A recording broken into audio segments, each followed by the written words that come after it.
Good evening guys. Ito na nga pong update ng ating Inmax B2 na pinapa-overall natin kasi naputulan po siya ng timing chain at nadamay po ang kanyang dalawang valve na exhaust. Ayan guys, nabuna po natin siya guys.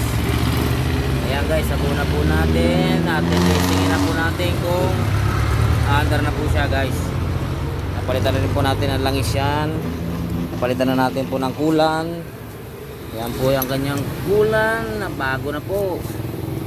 Ayan guys, testingin na po natin siya kung na-under na siya. Ayan guys. Okay, testingin na po natin guys. Okay, on natin. On. Alright, start.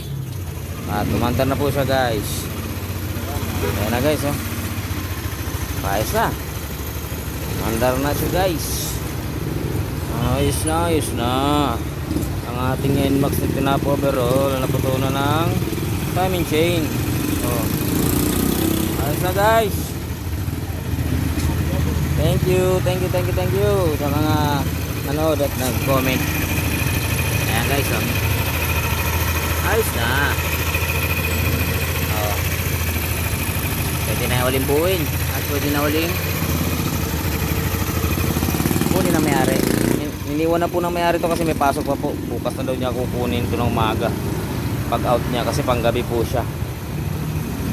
Okay, tinirig po kasi niya na sa pauwi daw siya kaninang umaga pa. Tinirig siya, naputol nga guys yung timing chain niya. Ayan, okay na guys. Okay, approve na. Buuin natin mamaya. Okay, salamat guys sa mga nanonood at tumatangkilik na aking video. Maraming salamat po guys. I love you all. Thank you. Bye bye.